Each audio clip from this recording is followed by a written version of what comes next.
All right. Hello, everyone. Welcome to another meeting. Um, Tonight, I want to look at excuse me.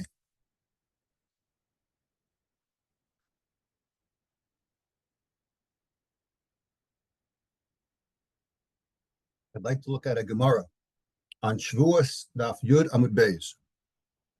Okay, the Gemara in the first few weeks of Shavuos, as we know, does not necessarily talk about Shavuos.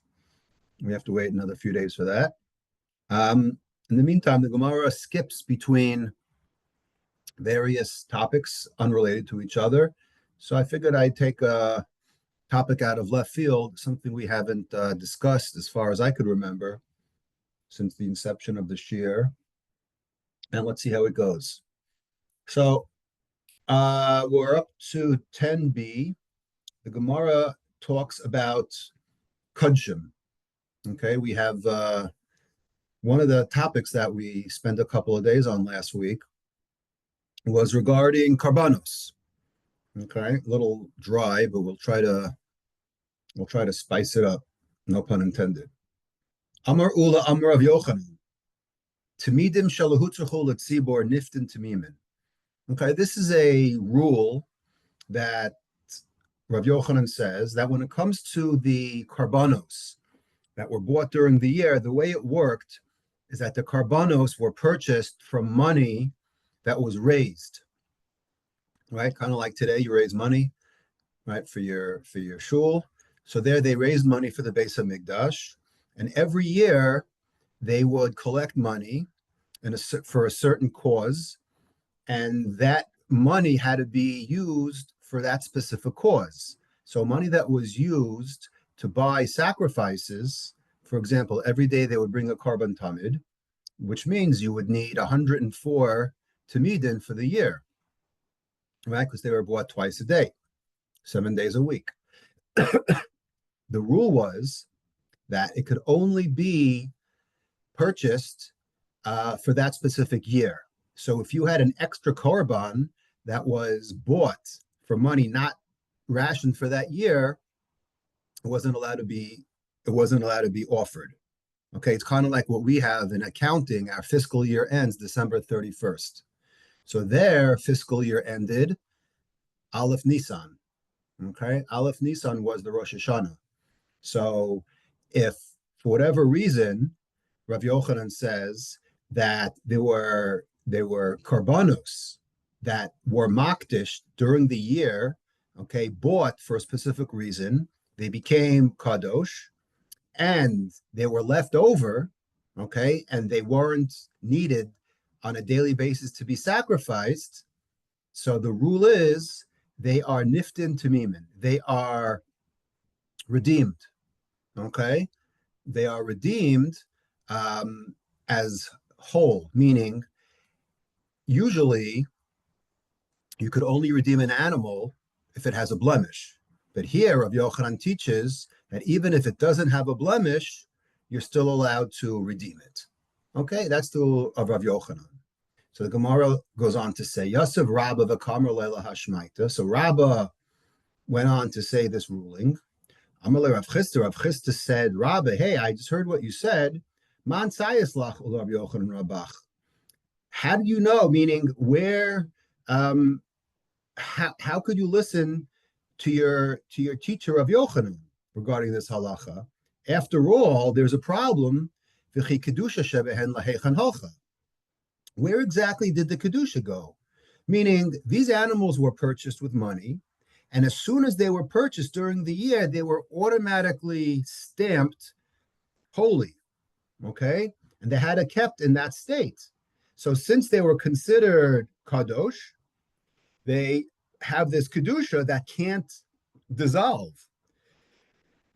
Excuse me. And once items like karbanos in the Beis Hamikdash have this kedusha that can't be dissolved, so it just can't go anywhere. So how can we have this process of redeeming animals and lose the kedusha when the kedusha never goes away? Okay, it never evaporates. So Amar Lei, So Rabbah said back, Atlo Tizbor Delo Amrin and Kedusha Sheben Lahechan Hacha. Are you going to tell me that you don't hold of this principle that just because something is kadosh, it could never ever be unkadosh? I'm going to bring you a proof from a Mishnah. The Mishnah says at the end of Masechet Shkalim, Moser HaKetoris Mahayun Osinba.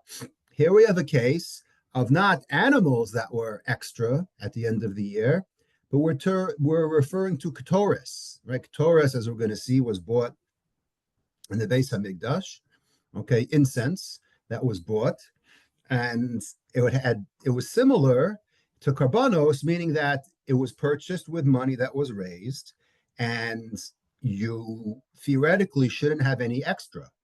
What if you did have extra? Now, again, same problem is that it's holy, it has kedusha.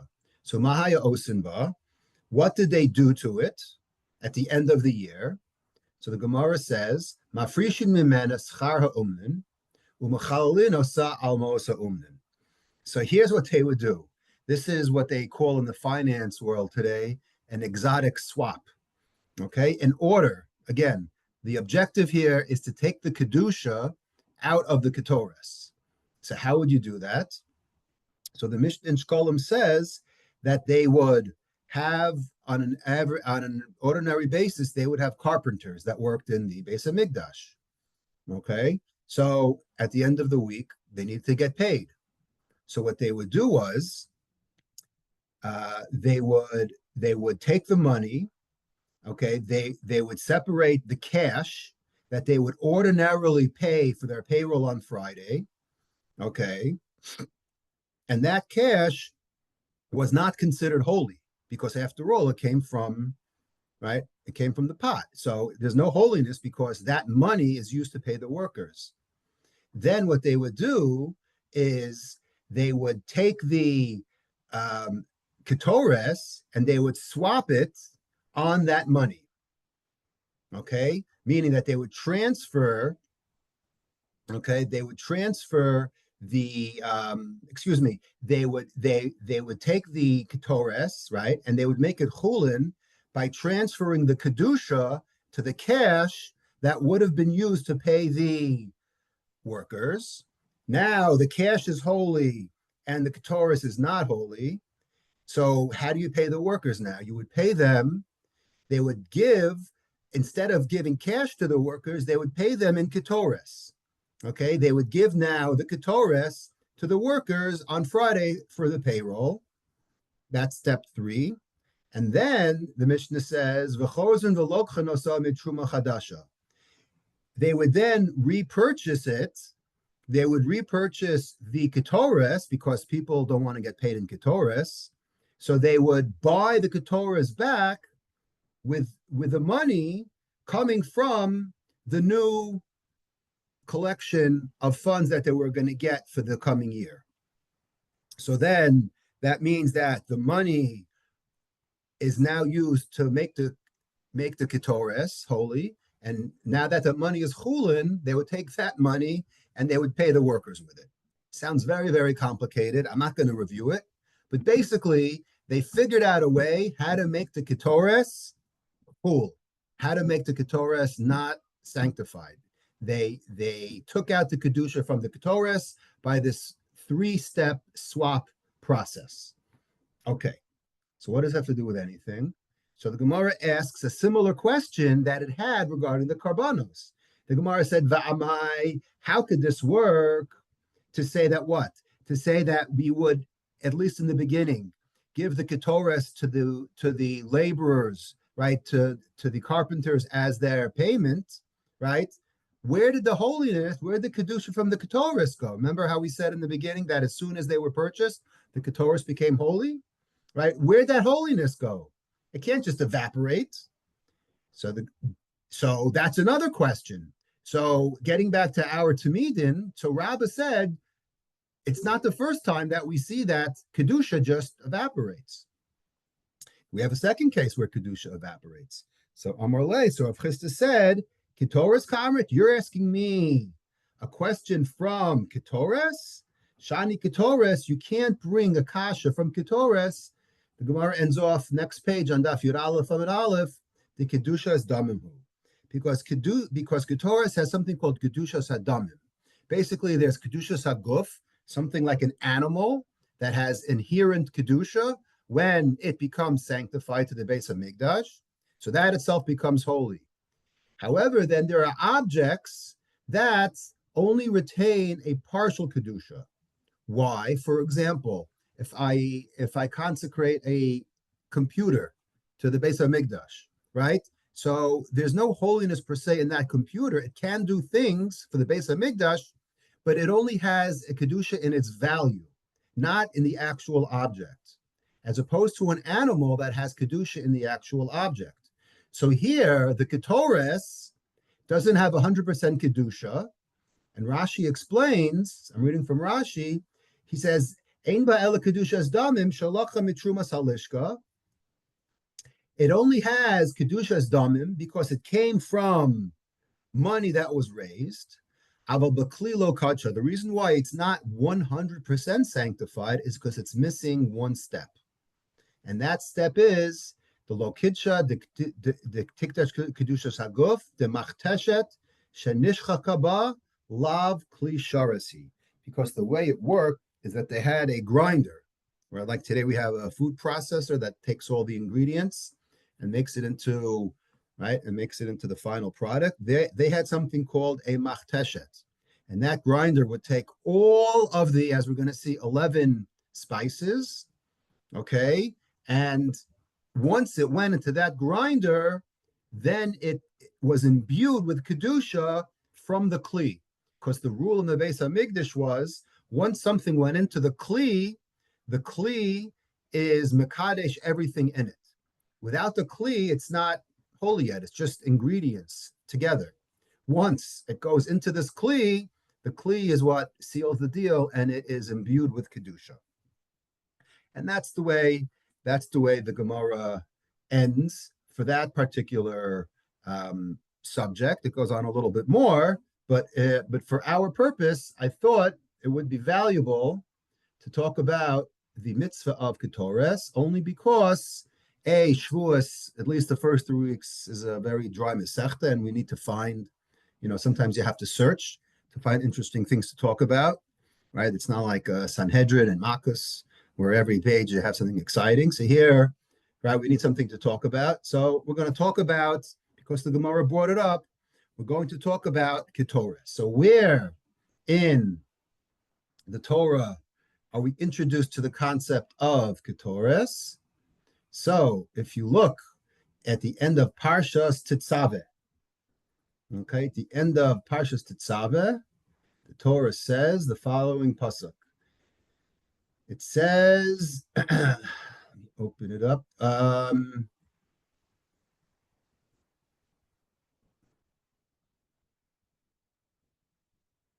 V'hiktir alav Aharon Ketores samim baboker behetivo es haneros yaktirena. We're going to see two sources. The first source is from Parshas Tetzaveh, which is Perek Lamed Pasuk Zayin, Pasuk 7, where we have the mitzvah of Aaron burning the incense on the Mizbeach. Right, there was a special Mizbeach in the Heichal between the menorah and the Shulchan that was dedicated for everyday burning the Ketores. It was called Mizbeach Hazav. Okay, and the pasuk says very, very clearly that Aaron would burn the Ketores behetevo es haneros yaktirenu. He shall burn it every morning when he does hatavat hanerot. Now, hatavas haneros is a topic within itself. What exactly that means? It either means preparing the candles or burning the candles. And then there's a machlokes how many times the candles, whether they were lit in the morning or only at night. There's what to say about the Neros. We're not going to talk about that now. Maybe when we get to Menachos at the end, we'll talk about that in about a year or so. But until then, we're not going to learn about the Neros, but we're going to talk about the mitzvah of Ketores. So the first thing that the Ramban points out, I'm reading from the Ramban in Parshas Tetzaveh. The Ramban says, "Ein ha-mitzvah hazu b'kohen gadol bilvad." So if you just read the pasuk, you would say that, oh, it says, who's the one who has to do it? It says, Viktir alav Aharon. It sounds like Aharon or the Kohen Gadol has to do it. But the truth is, we know that any Kohen can burn the Ketores. And that's exactly the point of the Ramban. Ein ha-mitzvah hazu v'kohen gadol bilvad, elihi af b'kohanim hedyotim kedin hadlakas ne'eres shebetzida. It's compared to lighting of the candles. Just like the candles are lit by any Kohen, the same is true with the Ketores. The Eina b'kohen gadol bilvad. Okay. And the Ramban says, by the way, v'lo yadati lama hiskir Aharon b'shnehen, v'lo amar hakohen. Right? So if that's true, why didn't it say, it says plenty of psukim, the word Kohen. All of a sudden it says Aaron, and we're saying it's not necessarily Aaron, it could be any Kohen. So the Ramban asked that question. All right, he gives an answer, because maybe it's because the pasuk later on, at the end, it says, V'chiper Aharon al karno sav, shuhu b'Aharon bilvad. Okay. Maybe because it specifies Aharon that he does the kapara once a year on Yom Kippur, so it's only kosher with the Kohen Gadol. So therefore, we have it here also. Okay, that is the Ramban. So we see nevertheless that this is the mitzvah of the Hikdir alav. This is the mitzvah of Aaron or the Kohen burning the actual Ketores. Where do we see that there is a mitzvah of making the Ketores, or as we say, having the Ketores? So that we have to go to later on, Parshas Kitisa. Okay, in the very, very long Rishon. If you know, Parshas Kitisa has a very, very long Rishon. It says the following pasuk. There's actually two psukim. It says, Ve'atakach lecha b'samim rosh, mar dror chamesh meos. So some of the ingredients are in one pasuk, and we're going to see the pasuk that we're going to look at right now is as follows: Vayomer Hashem el Moshe, kach lecha samim, nataf ushchelet v'chelbana, samim ulvana zakar bad bevad yihiyeh. Okay, this is a pasuk that should be familiar for those who daven Nusach Sfard, and we say the parshas of Ketores in the morning, and we say it, believe it or not, before Ashrei and Mincha in some congregations. So that's why this pasuk should sound familiar. But anyway, this is the pasuk of making the Ketores. Okay, so if you look at the actual mitzvah, and now we're going to do as you would have predicted, we're going to learn the Sefer HaChinuch, because believe it or not, this makes it to the Big 613. This is mitzvah number 103. Okay, so let's open up mitzvah number 103, and we're going to learn the first paragraph. We're going to start off by saying, Mitzvahs haktoras ketores. Shenitztavu hakohanim lahaktir ketores samim pa'amayim b'chol yom al hamizbeach hazav. Okay, that twice a day, okay, on the Mizbeach HaZahav is the commandment for the Kohanim to burn the Ketores. Shenemar v'hiktir alav Aaron Ketores hamim baboker v'hei tivo. Okay, again, it's analogous to the Neiros. Ubechol shana v'shana mitzvah aleihem lasos mimena kedei lahaktir ba k'mosha amarnu. And every single year, it's the commandment of them to make some, okay, so that they would burn it. Right, we're going to see later on that there was that, and I think we even said this in Shavuos last week in the Daf Yomi, that there were 368 manos, and they pre-made them during the year. So they would make it for the whole year round, and they had a few extra that they used on Yom Kippur, and they had some spare, right? But anyways, so that's what the Chinuch says.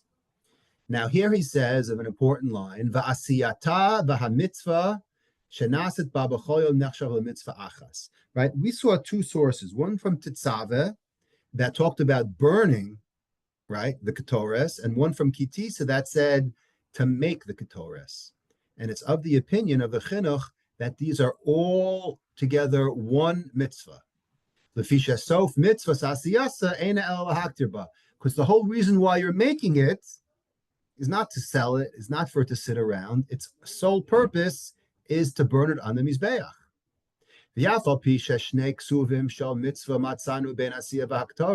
Even though there are two separate psukim, and they're separated by two parshios, shenemar beseder kitisa kachal chasamim, ala siyata, v'kan katsu v'hiktir alav aron, afal piken ra'iti lemachashve ha-mitzvos. So here he says, even though you're going to tell me that there's two separate psukim, right, that one that talks about burning it and one that talks about making it, the chinuch says he saw, according to those who count the mitzvos, shechoshvin hakol mitzvah achas, that it's all one mitzvah, ve'ein bazeh machlokes b'neihem klal. Okay, and there's no machlokas at all. Everybody holds that it's one mitzvah. Aval yachlku ba b'inyan acher. But don't get too excited, because we know there's always a machlokus about something. So the chinuch says that there is a machlokas about something else, which is what? Ki harambam zichrono lebracha yimna ketores shel shachris v'shel arvas mitzvah achas. So while they agree that it's only one mitzvah, the question is, remember how he started off by saying that it's done twice a day? So does that mean that there's two mitzvahs to do it during the day? So the Rambam says that the morning Ketores and the evening Ketores are one mitzvah.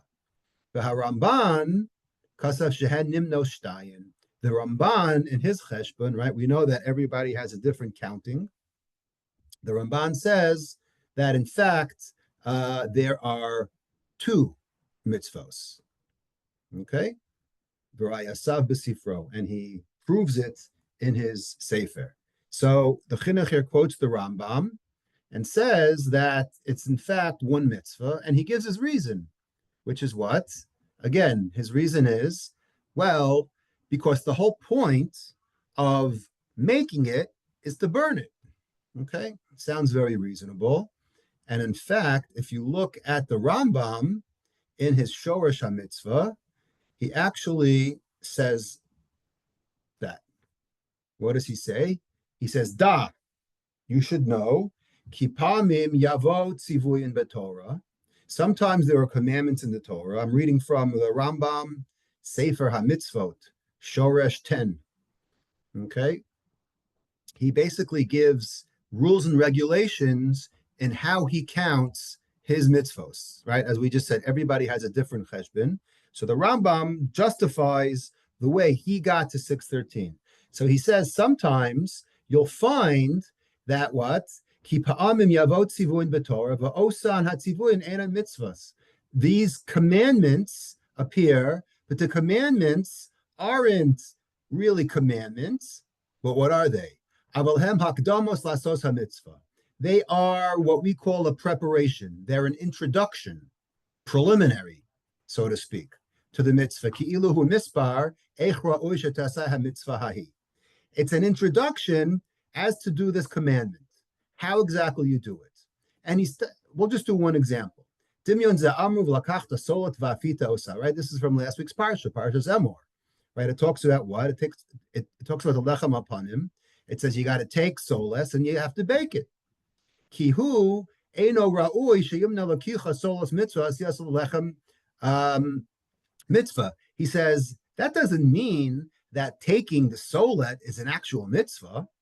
Nimnahu amru, right? What is the important part? In order to have this showbread, right, the lechem hatamid, right, the lechem hapanim, that's what the ultimate goal of taking the solet is and baking it, right? So it's not going to the store and buying it. That's not the mitzvah, right? The mitzvah is that you have lechem tamid lifnei Hashem. How you get it? That's your preparation, but that's not a mitzvah per se. And this might drum up the question that we like to ask a lot. Like, for example, the big hak, as they say, is the hechsher mitzvah. Like they always used to give the example of, right, I think the Netziv talks about it, building the sukkah, right? Building the sukkah could take a very, very long time, and you would think that you'd get credit for it, but is that a mitzvah? Or is that just preparation? So that's a very, very big discussion.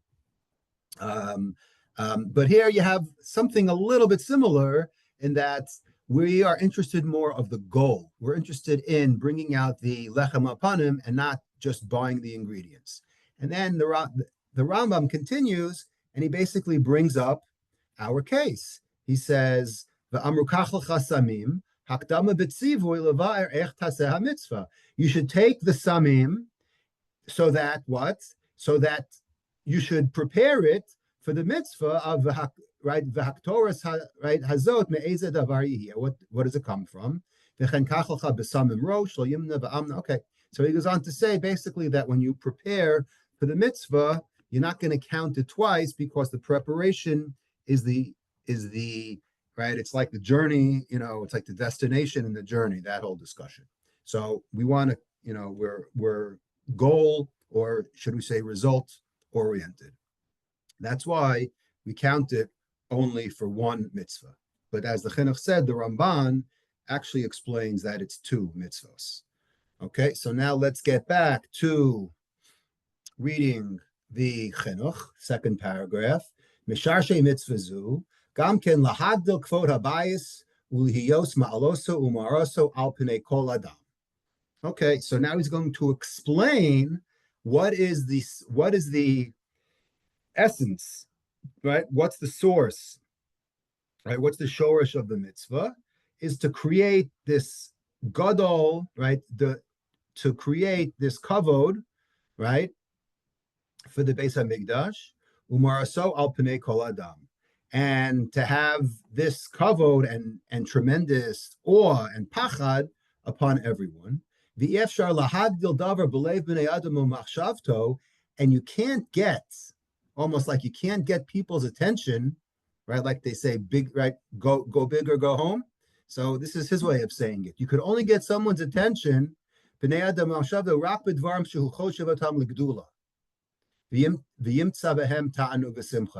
only get someone's attention and draw their hearts with things that one associates with greatness and something that someone's going to find joy in. Ta'anug v'simcha, right? You want to attract people, right? You put out good food, right? You want to bring people to an event, right? You make it easy, right? That's what it's all about. So what does it have to do with Ketores? So here he goes. V'yadua ki inyan hareach hatov hu davar shehanefesh adam nehenes bo umisava elav umoshech halev harbe. He says when it comes to reach tov, right? When it comes to things that smell nice, that is the one thing that the nefesh of the person could benefit from. Umisava elav, and desire umoshech halev harbe. Right? You want to attract people, right? You put out something that smells nice, right? That draws our hearts to it. And the Chinuch says that when it came to the Ketores of the Beis Hamikdash, that was the best smell that could possibly be made by a human being. And he quotes the Mishnah in Maseches Tamid that says, Ki meirecho hayu merichin bo b'shas haktorah meirecho ad Yerushalayim. Excuse me, ki meirecho, the smell, we're going to see that in a second. They would smell the smell of the Ketores all the way to Yericho when it was being made in Yerushalayim. Okay, so that is the end of the second paragraph of the Chinuch, where he explains the reason. The reason is to have Ketores, to draw people, and it's a great thing that people will get benefit from. So that's you want to bring people, right? So have the Ketores available. So what is this line that he quotes at the end? So if you look in Maseches Tamid is, believe it or not, an answer to a trivia question, which is the only Masechta that does not start on Daf Beis. Okay, if you ever ask that question, the answer to the question is Maseches Tamid. Okay, it starts at the end of Maseches Me'ilah on Chaf Zayin, I believe, or Chavav. So the Gemara says on Daf Lamed Amud Beis, many things about the city of Yericho. Yericho, Amul Gavain, as they say, was a very, very, very holy place, right? Far cry, unfortunately, today. But the Gemara over there actually says many things about the city of Yericho. So let's learn a few. Why not? Me Yericho hayushomin kol sha'ar gadol sheniftach. Right, we're talking about the virtues of the Beis Hamikdash, and when they would open the gates in the morning in the Beis Hamikdash, they would actually hear it. It was such a loud voice, excuse me, it was such a loud noise that they heard it all the way from Yericho. Yericho hayushomin. Now Yericho is about what, an hour and a half drive from Yerushalayim, so it's, I don't know how many miles. It's, I don't know, 70, 80 miles, I venture to say. So think about how far that is. No. It's much closer. It's 18 Closer? Okay. kilometers. 18 kilometers. 18 kilometers? Yeah, look it up right now. Okay, I'm sorry. Okay, so this wasn't such a great miracle. Thanks for ruining it. No, I'm going to look it up right now. It can't, 18 kilometers is about 11 miles. It can't be 11 miles. As the crow flies, no way. Okay, I didn't look it up. I looked up other things, but that escaped me. It's a long drive with traffic. Okay, anyways, what else did they hear in Yericho? They heard Hayushomin Kol Magrefa. They would hear the sound of the shovel. Okay? Wait. It's 17 miles, 27 kilometers on the road, but as the crow flies, Okay. probably closer. Okay, that's why we have backup for the shear. Thank you. Mi'aricho hayushomin kol hashir. They would hear the shear of the Levium. Okay, still 20 miles is right. Is as far is still. Mi'aricho hayushomin kol ben arza makish betziltzel. They would hear Ben Arza playing the cymbals, right, when they had the orchestra. Mi'aricho hayushomin kol achal. They would hear the flute. Yericho hayushomin kol gavine karus. From Yericho, they would hear the voice of the crier, like the town crier. So here they had the temple crier. Yericho hayushomin kol ha'et sha'asa ben katan muchni l'knir. They would hear the sound of the mechanism that they used to bring up the water in the buckets, right? If you remember from Yuma, his name was Ben Katan, right? It was called a muchni. It was a pulley system, a very, very sophisticated system. Me'iricho hayushomin kol ashir, me'iricho hayushomin kol hashofar. V'yeshomrim af kolo shel kohen gadol b'shashi hu maskir Hashem b'yom kippurim. Wow! All the way from Yericho, they would hear the name, right? The holy name of God that was said on Yom Kippur. Here we go. Me'iricho hayumarichin reach pitom haketores.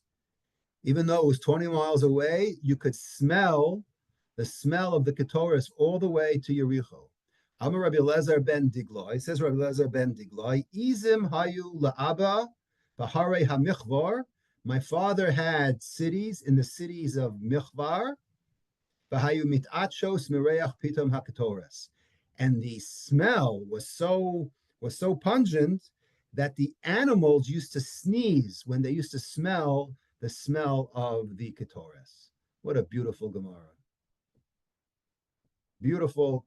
Unfortunately, considering what Yericho is today, it's one of those things that it's one of those like Tisha B'Av Gemaras, I think, where you think about what we had and what's Yericho today. But anyways, so we see how strong the scent was, and so that's a little bit about a background where the Sefer HaChinuch gets his sentence, his proof about how important this Ketores was and how strong the scent was. And if you look at the words, he says that this is the best smell that's possible to make. So it was just interesting that I actually looked up what, according to scientists, is voted in the world the best smell. Does anybody want to guess? Vivian, this is up your alley. No, we got no takers. Sweet, Nope, sour, nope, bitter. nope. It's a specific scent. Lilac. See, Nope. It was Chillin'. voted. Nope. chilling. Nope. Chocolate. Now I'm going to keep it clean for the crowd. So Hug. it was voted the best smell. I'm reading from BBC, although I don't know about that these days.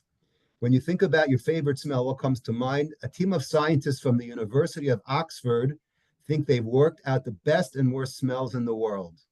According to their study, the best smell is vanilla. Okay. Yeah, okay. Vanilla is number one. And I saw other studies where number two is peaches. Anybody want to guess the worst smell? Sweaty feet. That was voted the worst. Okay. So according to the Chinuch, it's the Ketores. According to Oxford, it's vanilla.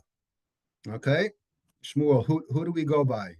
The Chinuch or Oxford? Just to be fair to the Oxford, they never smelled the Ketores.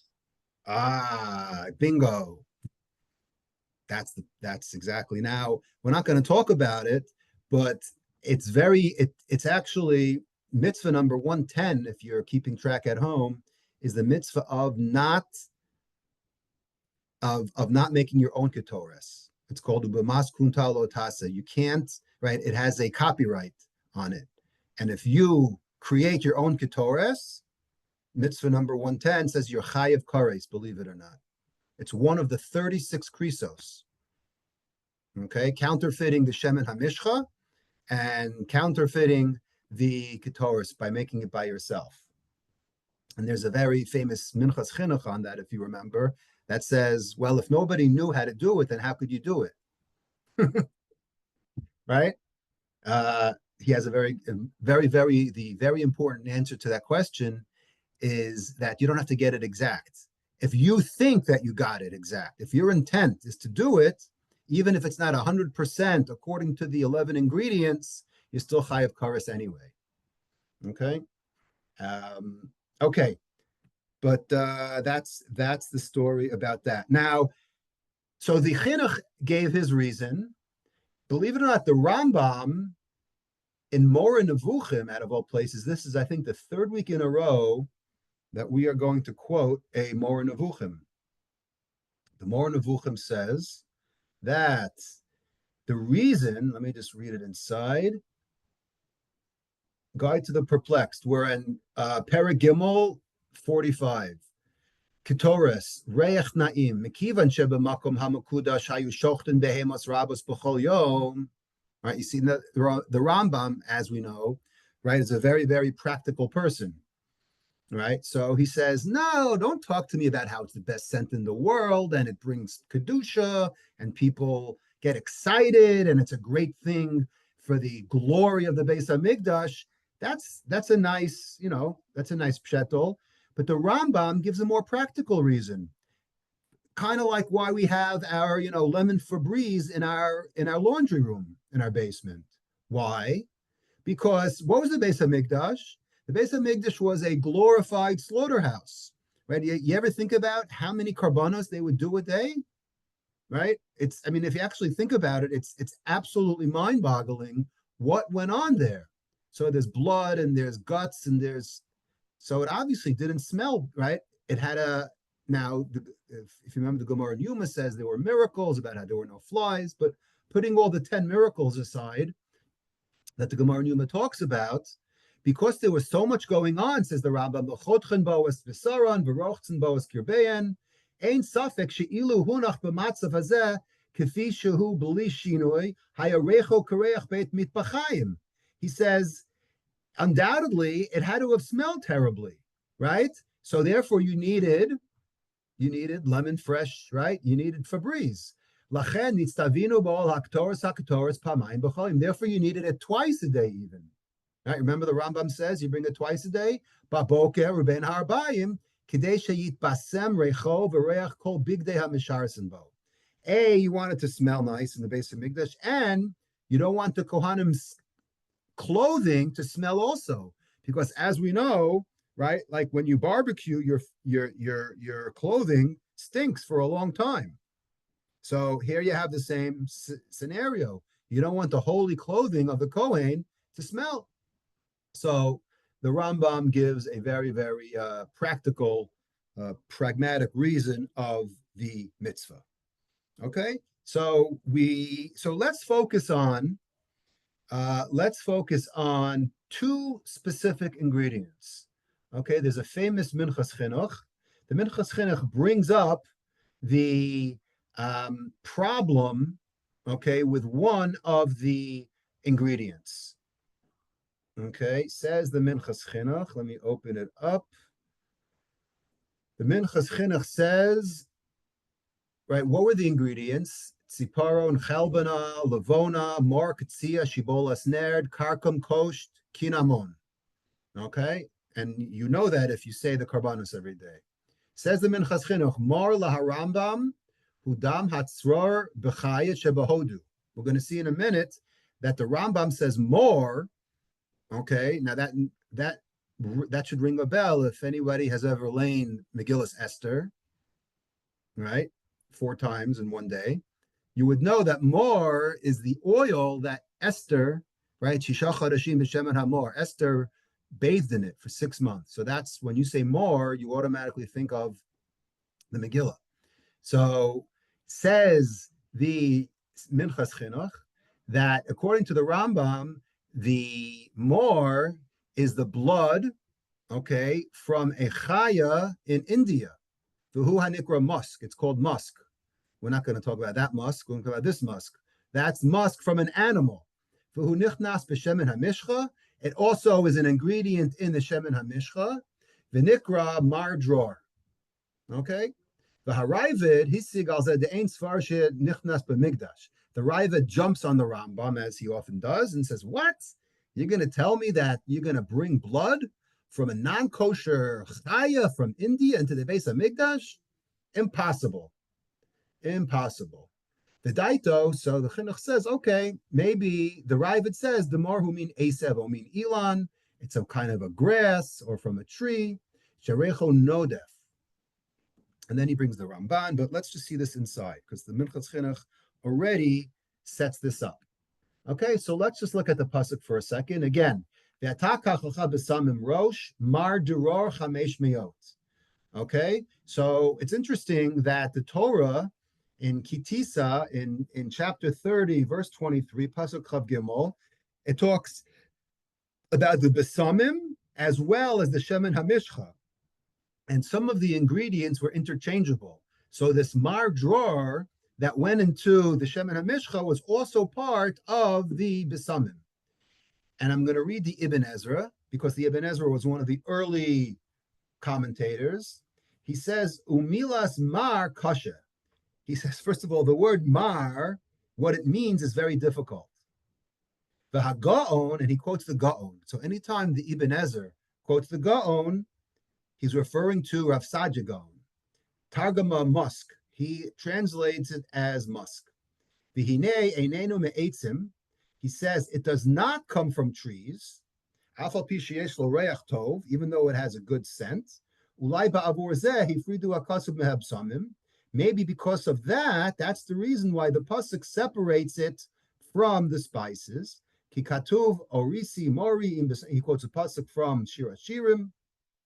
Okay, so then he says, the Omrim, he says, I'll give you another interpretation. Hamevia no so, kihunase bagaron hatzvi.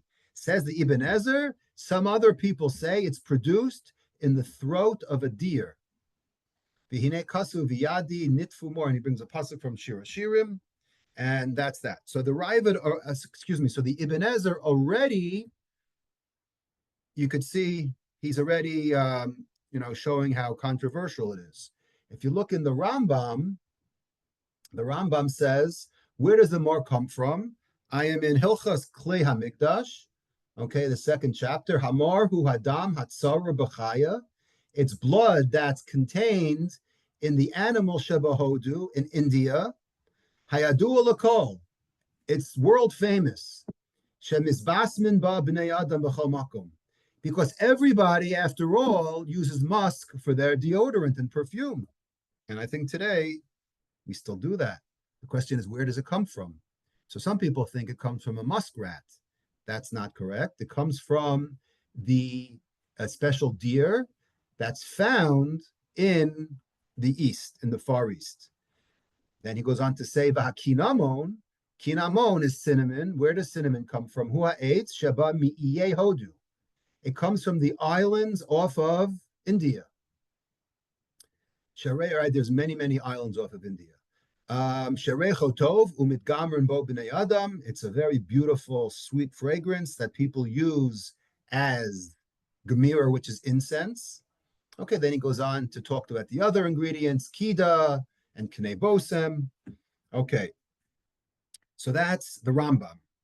Okay, the Ramban, okay, he quotes the Rambam, who says it's musk, and then the Ramban quotes the Ibn Ezer, who says he doesn't think so. So we see already that there's a whole tumult. Again, why it's interesting is that there's actually machlokas on the definition of where they got one of the key ingredients for the Ketores from. It's not known exactly where it came from. So the Ramban says, well, it's not so terrible. The question of the Raavad, you remember the Raavad says, how could you bring something that's tameh into the base of Mikdash, right? That was the Raavad's point. So the Ramban says, well, that's not really a big question. He says, Eno kushya ki halachut hahu hane'esaf ba merov hadam biyazuv mimena b'chayeha ein ba lo tumu v'lo mahos. It's almost like where the Gemara in Bechorah says, well, how could you ever have honey? Doesn't honey come from a bee? And a bee isn't kosher. And kol hayotzim in hatame tameh, right? So whatever. It's one of those technicalities where even though it's technically that the blood, right, but it's the lachut that comes out from the blood, and it's not really the blood, it's some kind of secretion, whatever it is, there is what to talk about. And if you really want to know, so if you look up in Wikipedia will tell you, let me open it up, what exactly it is. And the musk deer belongs to the family Muscidae and lives in Tibet, India, Nepal, Pakistan, Afghanistan, China, Siberia, Mongolia, Manchuria, Korea, and North Vietnam. The musk pod, a preputial gland in a pouch or sac under the skin of the abdomen of the male musk deer, is normally obtained by killing the male deer through traps laid in the wild. Upon dying, the reddish-brown paste inside the musk pod turns into a black granule material called musgrain, which is then tinkered with alcohol. The aroma of the tincture gives a pleasant odor only after it considerably is diluted. So there's Mr. Wikipedia. So there's a little bit of that in the Ramban where, he has, he for the Raavad, it's not a big deal. So just a little bit of education on the musk. But getting back to the comment made by the Sefer HaChinuch, remember what he said? He said that we like smells, right? So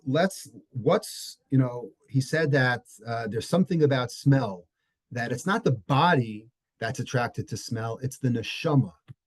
And everybody should be alerted when you talk about smell and neshama, what's the first thing that comes to your head? Havdalah, right? Anybody ever wonder why we make a bracha of besamim at Havdalah? Right? Because of the neshama yisera that is going bye-bye. So therefore, we need something to replenish the neshama. So that's exactly what the Sefer HaChinuch is referring to. The neshama needs something. So even though we physically enjoy the smell, there's something deep. There's something very, very deep in the smell of besamim, or in the smell of anything that we appreciate, that not only the body yearns for, but actually the neshama likes. And I don't really quote from the Rav Nachman of Breslov a lot. In fact, in 3 years, I don't think I've ever said anything, but he quotes a Gemara in Maseches Brachos The Maseches Bracha says, "Minayin shemavarchen al hareach." Right? How do you know that you make a bracha on reach? Brachas daf mem gimel, right? Meaning you make a bracha on food. You make a right. That's brachas hanehenin. You make a bracha when you get an aliyah, brachas hamitzvah. How do you know they make a bracha when you when you smell something nice? Shenemar kol haneshama tehalel ya hallelujah. What does neshama have to do with thanking? So the Gemara says on Daf Mem Gimel, Ezehu davar shehaneshama nehenis mimenu v'lo haguf. There's something that the neshama benefits from, and not the guf. Havayomer zeh hareach. It's the smell. And he says, Ki ikar yenikas haneshama, says Rav Nachman of Breslov, the ikar of the sustenance of the neshama is sustained from reach, from things, items that we smell. Then he says, Ve'alken al yedei zeh hamochiach, shehu mavish reicham. That's if, so he says, if you have something that has a bad odor, al yedei zeh nechaleshes haneshama. Our neshama suffers from bad odors. Sheyinikasa mehareach umemela nifsa kashefa mikol olamos hatluyim bahen. And all of the good and bounty in this world that are dependent, it's all suspended. If we have this reach, we have this physical bad smell that damages our neshama. Okay, we're not going to talk about smoking now, so forget about that. So that's a very, very beautiful Gemara. And if you actually look, there's a famous Marsha on that Gemara. Let me open it up. Gemara says, the Marsha talks about the senses, right? We know we have 5 senses. Hareachu echad mehei hachushim hamurgashim, right? Reach is one of the 5 senses we have. Vehen nimtzain b'chol balei chayim. All balei chayim, okay, have the sense of smell. Gam she'en lahem neshama. Okay. Remember we spoke about last week about hashgacha pratis, and right, is every single jellyfish right controlled by God? Do they have hashgacha pratis? Do they have hashgacha klalis? The question is, do they have neshamas? Side question. So whether they do or they don't, even if you say that they don't, there's still this chush of smell, okay? Even though they don't have a neshama. V'nir lefara she'chush hareach hu karov yoter leruchani mikol sha'ar hadal chushim. The sense of smell is more ruchani, okay, than sight, than hearing, than feeling, than touch, right? V'hainu neshama, tekamar dechush hareach, ba al yedei neshimat haruach shemichutz laguf, right? It comes from the wind blowing, right, from outside into our body. Makom she'haneshama nehenim mimenu. It's something that comes into our body and our neshama benefits from. V'lo haguf, and not the guf, meaning you have a smell, it smells good for about a second or two, but then you don't smell it anymore, right? The neshama, though, feasts on it. V'yefshar shehabehema she'ein la neshama rak ruach chaim, a behema that doesn't have a neshama, it just has life. Af sheyesh la chush hareach eina nehenes mimenu achar she'ein la neshama. So an animal that doesn't have a neshama doesn't benefit from smell. Now that doesn't mean that they don't sense their predator by smell, because a lot of animals that's how they sense, right? For example, bats, right? They have waves and they, right? Other animals like that. But even though, right, because says the Marsha, because they don't have a neshama, okay, they have the reach, for that neshama. So that's an interesting point that the Marsha brings. I saw also on that point, 5 minutes left. There's the word more. Okay, the word more should also ring a bell. The Shlach HaKadosh says on that Gemara, V'zehu inyan shenikra har ha-moriah. Okay, where does the Moriah, the name Moriah, come from? It comes from, according to the Shla, he says, from the Mor, Al Shem HaKetores, Kisham Ne'ekad Yitzchak, because that's where Yitzchak had the Akedah. The Ken Seuda Zu Shehi Korban, because and the meal that Avraham had prepared for the angels, right, when he was visited in Parshas Vayera, that was also a kind of korban. Kol korban lamala beruchani nas reach nichoach, and the korban eventually becomes a reach nichoach. Hamitbak beruchani shalamala kin sha'amru eze davar sheneshama nehenabo have omer zeh hareach. Okay, I wanted to talk about also, we don't have enough time to talk about, the other ingredient was the chelbana, and we mentioned that, I think, 3 years ago, so I won't repeat it. The famous Kliyakar, the Gemara in Krisus, that talks about the chelbana, is one of the one of the most foul-smelling aromas around, but it was included, right, that even Poshe Yisrael are important to have. The Gemara in Tanis says that everybody gathered together, and they would go out of their way to make sure that sinners were part of the group, because says the Kliyakar, Kol Yisrael Arev Zelazeh. I just wanted to finish off on this thought, a little deep. The pasuk in Parshas Vayeshev says, "Vayeshvu lecho lechem, vayisu einehem, vayiru, v'hinei orchat Yishmaelim ba Megilad, ugmalehem nosim nochot utzri valod holchim lahorid Mitzrayma."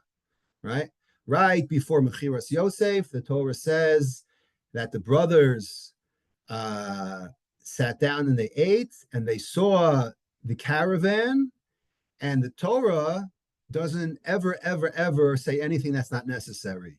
For some reason, the Torah thought it was important not to talk about the caravan per se, not the wheels, not the transmission, not the engine. What it did talk about the caravan was that it had spices. Okay, it had spices, and they were being taken down to Egypt. So everybody wants to know, why in the world is that an important fact? So Rashi hints to it a little bit. He shares with us, Lama Pirsa Makaso Ves Masam. Why do we care what was in the caravan? Lahudia Matan Scharan Shel Tzadikin, to tell you the reward of the tzadikim. She'ein darkan shel arvim laset el neft ve'itran sharechan ra. So Rashi says usually the Arabs go with neft, right? Neft today is the Hebrew word for oil, right? Neft and itran, right? Things that smell bad, right? Engine oil. That's not a good smelling thing. Sharechan ra. This one caravan out of 1,000,000 that went to pick up Yosef, that had nice spices in it. Shelo yizuk mereach ra, so that he shouldn't suffer from a bad odor.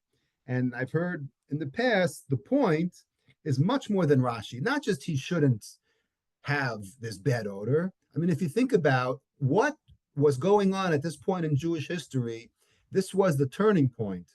This was the event that made, if you so to speak, the Jewish people, this was the beginning of the Geula. It was how we got to Egypt. Well, how did we get to Egypt? Because of Mechiras Yosef. If it weren't for this caravan coming, the brothers would have never picked him up and sold him. He never went to Mitzrayim. There wouldn't have been a famine, and the Jews wouldn't have come down there, and they wouldn't, right? You go on and on and on and on. This was the turning point, so to speak, of us going into Galus, and the Yad Hashem, right, with the strings like a puppet. And he says, who am I going to send this with? I'm going to send my message with Yosef. And I'm going to send him on a one-way ticket to Mitzrayim, and he's going to be tortured, and he's going to have a decade of tsaros. But you know what? With all the bad stuff that he's going to suffer from, I want him to realize that, as we say, Imo Anochi B'tzara, I'm with him. And the only way that God was able to show that he was with Yosef is not by turning the caravan around, because God can't do that. He promised that there was going to be this shibud, there's going to be hardships. All he could do is say, you know what, I'm with you. And if there's one tiny thing I can do to make the ride a little bit more comfortable. I can't bump you up to first class. What I could do is I could at least make it smell nice. Because as Rashi says, it usually doesn't smell nice. It's filled with oil and other bad smelling things. I'll at least, and that's the key word here, I'll at least make it as best as possible. And I think this is a microcosm for today, where you see all this terrible things going on, and you have to see, okay, why did God make me see this? Why did God make me hear this? Why did God make me smell this? Right? You walk by a bakery and you smell the pita and you get all excited. Why was I chosen to see this, to hear this, to smell this? And this is what we have today. We're not going to have God changing events. Things happen, but it's very, very important, as we see from Yosef, just to realize that as bad as it seems, and as much as we can't go back in time and change things, at least realize that God is with us in all of our unfortunate misery sometime. So on that note, any questions?